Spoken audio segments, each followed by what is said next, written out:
Hello, I'm Esther Gidu Yuat. Welcome to Africa 54. Here's what's coming up. Israeli Prime Minister Benjamin Netanyahu rejects the Hamas-approved deal that would bring a ceasefire to the war in Gaza.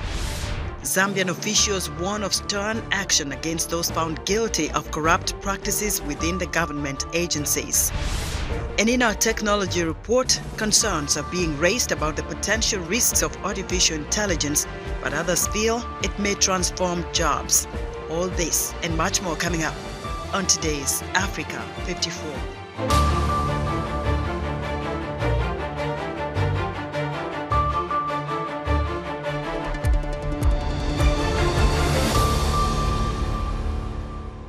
The Israeli military says it has reopened the Kerem Shalom crossing into Gaza on Wednesday, but a United Nations agency says no aid has yet entered.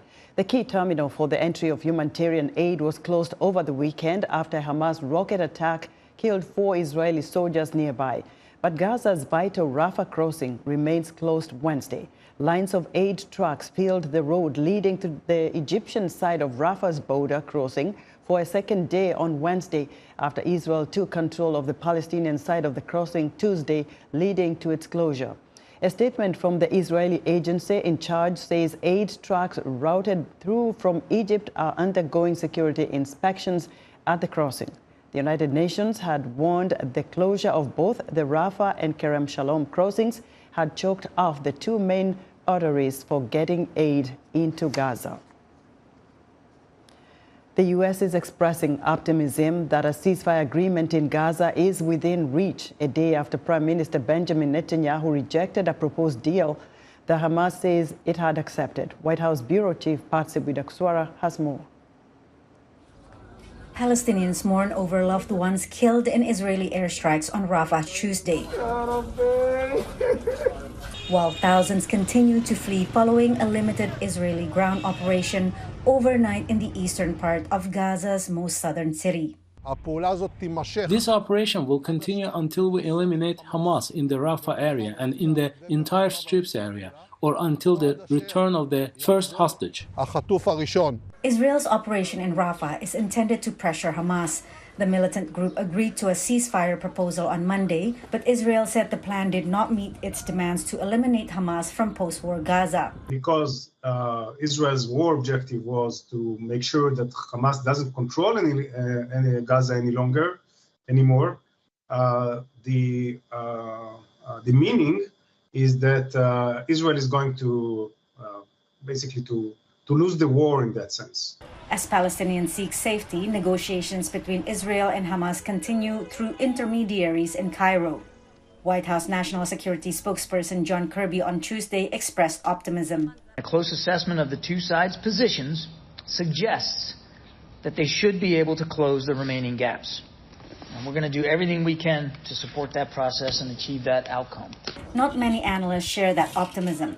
Beyond swapping hostages for peace, both Israeli Prime Minister Benjamin Netanyahu and Hamas leader Yahya Sinwar are looking toward their own political survival, said former U.S. negotiator for the Middle East Aaron David Miller via Skype. In a conflict where 2 combatants believe that the stakes are existential, that vital national interest, or in the case of Sinwar, his personal survival is at stake, the influence of external parties is limited. The stakes are also high for President Joe Biden, whose electoral success in November is in part tied to reaching a ceasefire. My commitment to the safety of the Jewish people, the security of Israel, and its right to exist as an independent Jewish state is ironclad, even when we disagree. Hamas has warned Israel there will be no ceasefire if military action continues in Rafah. Patsy Widakuswara, VOA News, Washington. U.S. President Joe Biden is set to host Kenyan President William Ruto on May 23rd for a state visit aimed at strengthening security and economic ties with a key East African partner. U.S. lawmakers want President Ruto to address Congress, a rare opportunity for foreign presidents. For more on Mr. Ruto's upcoming visit to the White House, I'm joined from Nairobi, Kenya, by Declan Galvin, an intelligence, political and security analyst. Declan, welcome to Africa 54. Thank you for the invitation. How significant is this invitation for President Ruto and the Kenyan people? So the symbolic significance of this is enormous. In particular, because what the opportunity for Ruto to speak in front of a joint session in Congress offers is really that the entire government in the United States has his attention, and he's able to speak to and address all of the United States lawmakers, really to be able to define and advance his agenda and Kenya's strategic interests. And so on the one hand, this is certainly symbolic of the relationship between these two countries. And on the other hand, it provides a tangible opportunity for Ruto to say what he'd like to the United States. And what is the most critical issue that Kenyans expect President Ruto to discuss with U.S. President Joe Biden and lawmakers if he does address the Congress? So Ruto really will want to be advancing his strategic economic interest and the need for Kenya to kind of grow its trade relationship with the United States. One of the key things that Ruto will be prioritizing in this visit is finding avenues to create more access to affordable credit and capital for the country at a macroeconomic perspective, at a business level, and then being able to provide the right kind of credit and capital to individual Kenyans who rely on this to grow businesses and kind of operate day to day. Certainly, Ruto will also be wanting to explore opportunities to have more Kenyans migrate to the United States to work or study. This is an important feature within the remittance economy that's significant for Kenya. And then another priority that Ruto will likely be speaking extensively about is looking for support to make sure that agricultural production and managing the effects of climate change are both sustainable and that they're building in kind of resiliency traps or pitfalls, rather, to be able to make sure that that's managed over the medium and long term. Declan, quickly, do you think President Ruto might make some appeal for help as a result of the devastating floods that we saw happen in Kenya, killing thousands of people and wiping away homes? Probably the flooding in Kenya will certainly come up because it has been significant, not just in Kenya, but elsewhere. Really, what Ruto will be kind of doing is connecting kind of the recent environmental disasters that we've been seeing in Kenya to the broader need for more resiliency within the agricultural and kind of climate management settings because of the significance of agricultural production for both everyday Kenyans and then Kenya's macroeconomic outlook. And so the better that Kenya can manage these kinds of disasters preemptively, the better its economy will be kind of in the medium and long term. Declan, many thanks for your insight into this. Declan Galvin is an intelligence and political as well as security analyst.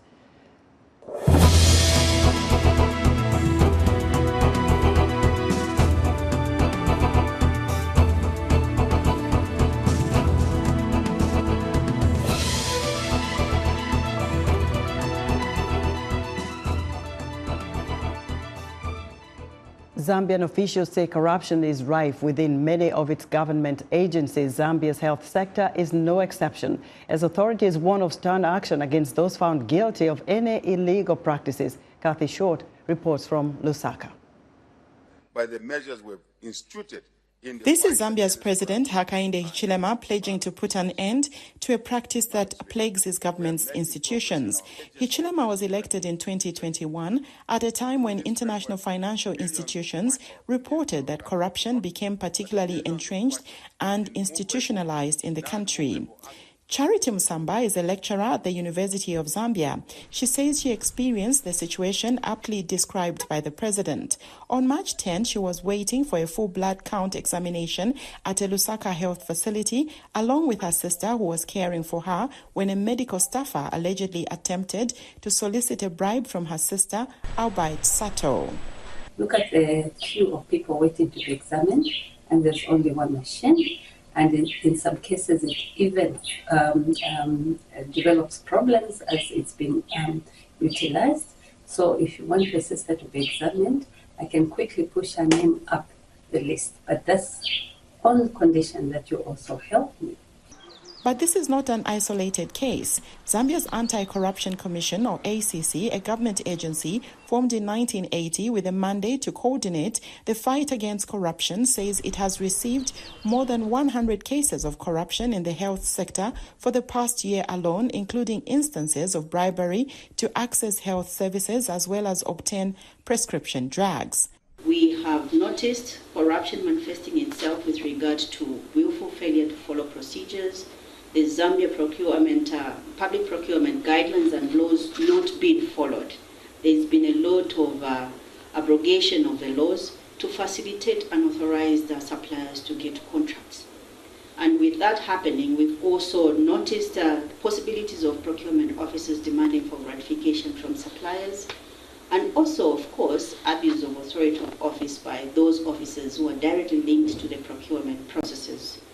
According to the Berlin-based global watchdog Transparency International, corruption in developing countries disrupts vital services such as child immunization, leads to longer patient wait time, decreases patient satisfaction, and limits accessibility. In 2022, Zambia's Anti-Corruption Commission arrested former Health Minister Chitalu Chilufya and 4 others over an alleged $18 million corruption scandal involving health kits procurement, but no convictions were made yet. In that year, a report by Transparency International revealed that 1 in every 5 Zambians has offered bribes to expedite access to public services. The ACC is urging citizens to be aware of the dangers of corruption and encourages them to report any instances to the authorities. We've had the national policy on anti-corruption reviewed, and this is to be launched by the President in a few days' time also. This is a policy for the whole nation. And the public members were actually invited to the review of this policy because we need efforts from everyone.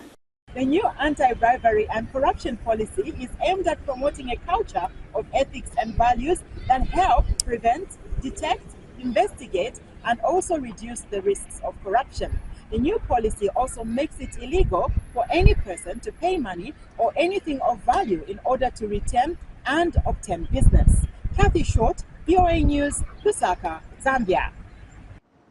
Nigeria's banking sector is responsible for 70% of financial crimes or fraud perpetrated within the country, according to the Economic and Financial Crimes Commission. Be sure to join us on Thursday as we continue our Corruption in Africa series.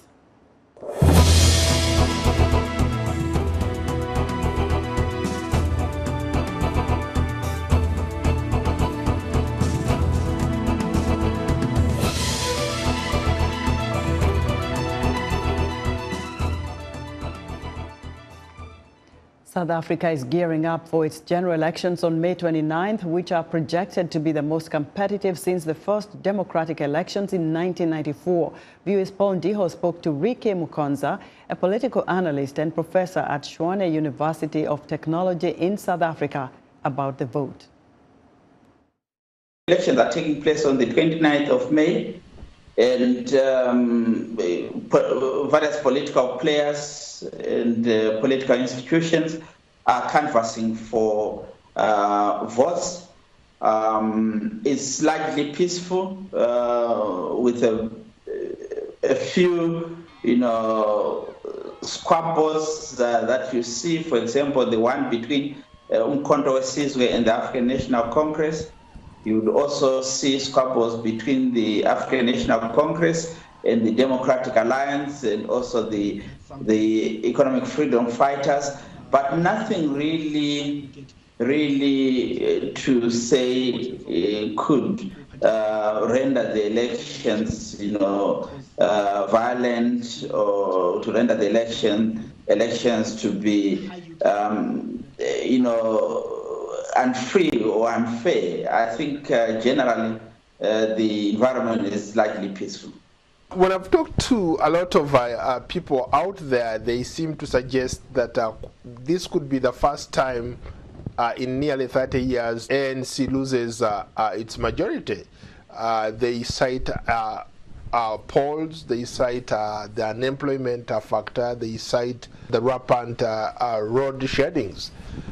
So a lot of people are disgruntled over some of those issues, and they say that they are most likely not to vote for the ANC.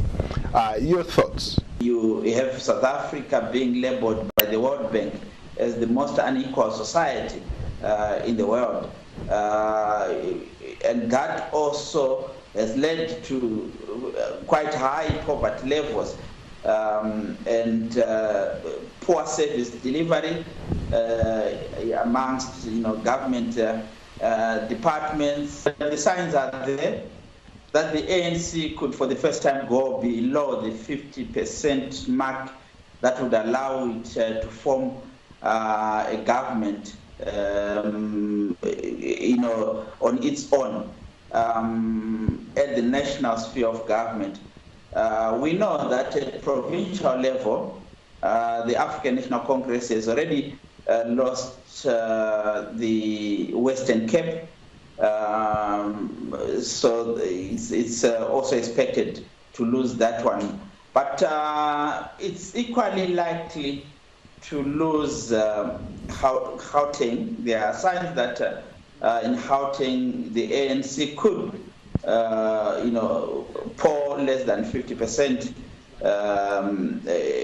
The same fears are also in KwaZulu-Natal, where the Jacob Zuma factor is seen as likely to cause the ANC not to get 50%. I think you are very right in pointing out that there are 5 factors that are causing people to be generally disgruntled with the ANC rule. That was Ricky Mukonza, a political analyst and professor at Tshwane University of Technology in South Africa. Still to come, experts raise concerns about the potential risks and benefits of artificial intelligence. Stay with us. This week on Straight Talk Africa, we examine the environmental crisis and how journalists on the continent are trying to make a difference. Join me, Vincent Makori, and my guests for an in-depth discussion on how freedom of the press can impact the course of climate change.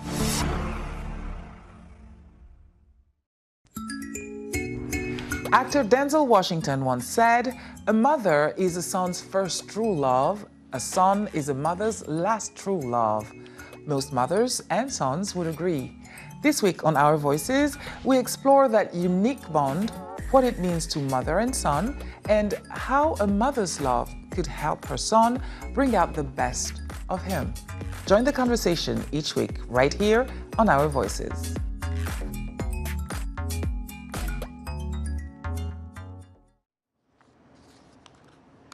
In other news, the United Nations is voicing concern on Wednesday after dozens of cases of cholera were reported in Kenya, which has been hit by weeks of destructive rains and floods. The World Health Organization says 44 cases of the disease have been reported in Tana River County in eastern Kenya. Saadia Mosba, a Tunisian human rights defender, is in custody after speaking out against sentiments passed by President Kais Saied, according to an NGO and media reports. Tunisian Human Rights League chief Bassem Trifi says Mosba, the head of the NEMTI association, is being detained for 5 days pending investigations. And 2 alleged poachers were recently shot and killed by Namibian law enforcement officials who say the men fired on police while being pursued for suspected poaching in the Etosha National Park.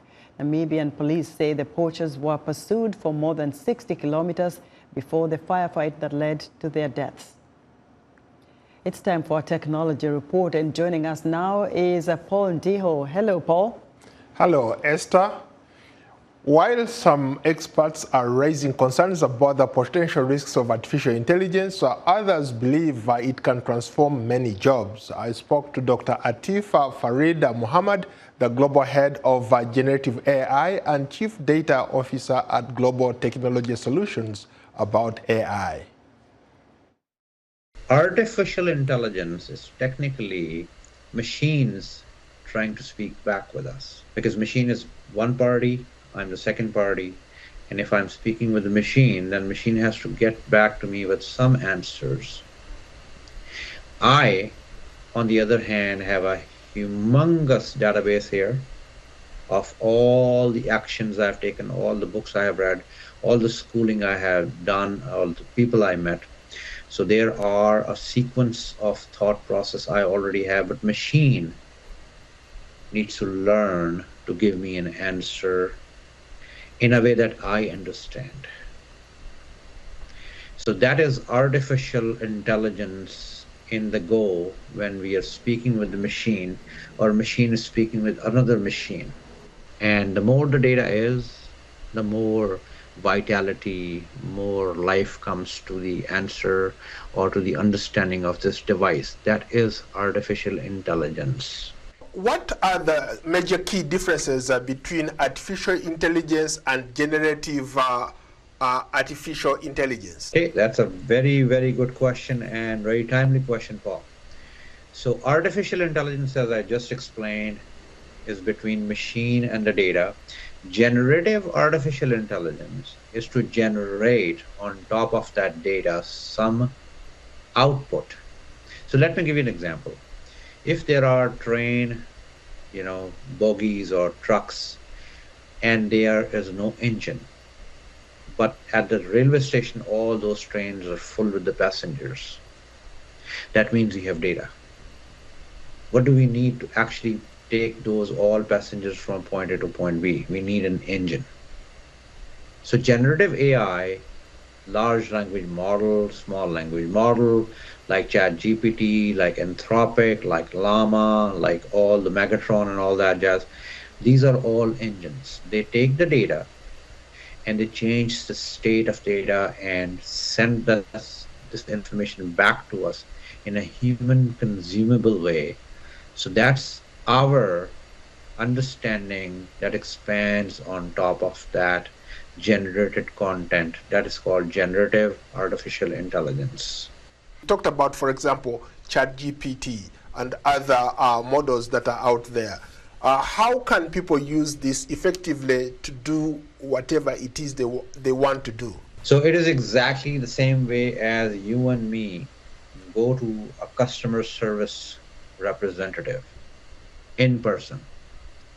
So that's again human to human discussion.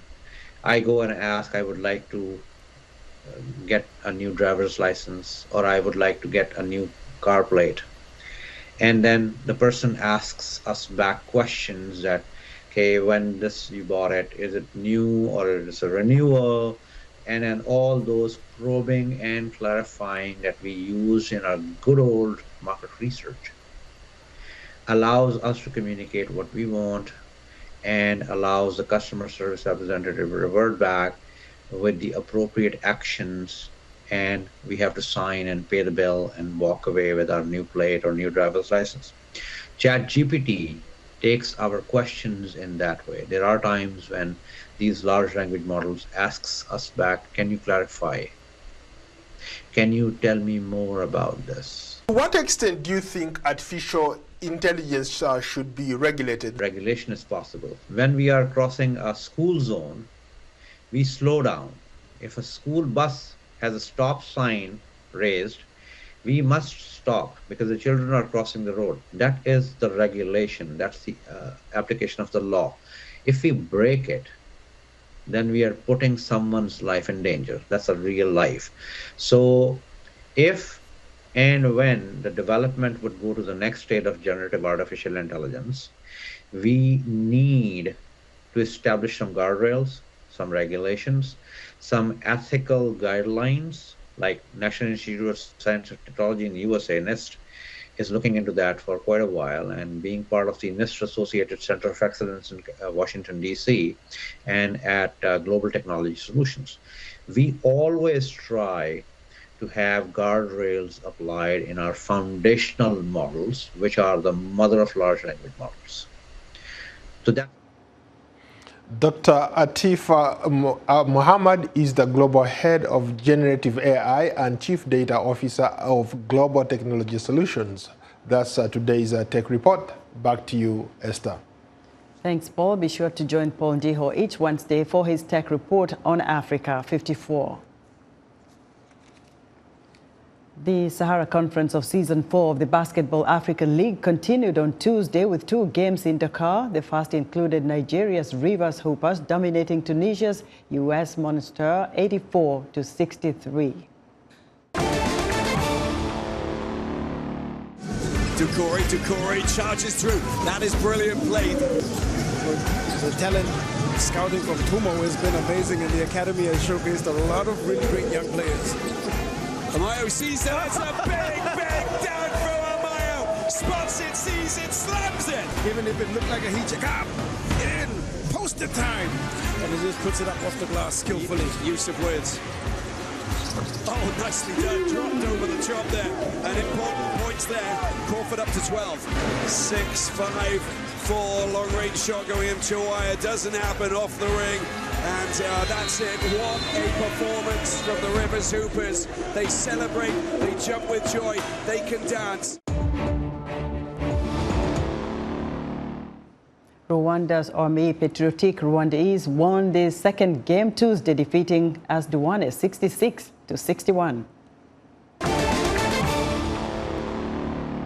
Try and do is get a score on this possession. And Noel picks the ball up, he's got to get his shot in. It goes high and in from Noel. A 3 from the corner. Oh, wow. So a 3-pointer can take this game into overtime, like I've always said. Robbins down into the corner. He goes up for a big shot. Oh, my. Noel hits the 3. Jean-Jacques Boissy, got 38 seconds remaining here. They've got to get 4 points from somewhere. He goes for 3. Oh, he's done it again. Was in fine fashion. Agonis Filer tried. And Haruna can go for 3, but it's, you know, whatever happens, it doesn't matter. What second win for APR of Rwanda out of 3. Nigeria remains on top this round with 3 wins. Rwanda has 2 wins and 1 loss. We have more games on Thursday. Stay tuned. And that's our show for today. Be sure to watch Africa 54 on our website at voaafrica.com. From all of us here in Washington, thanks for watching.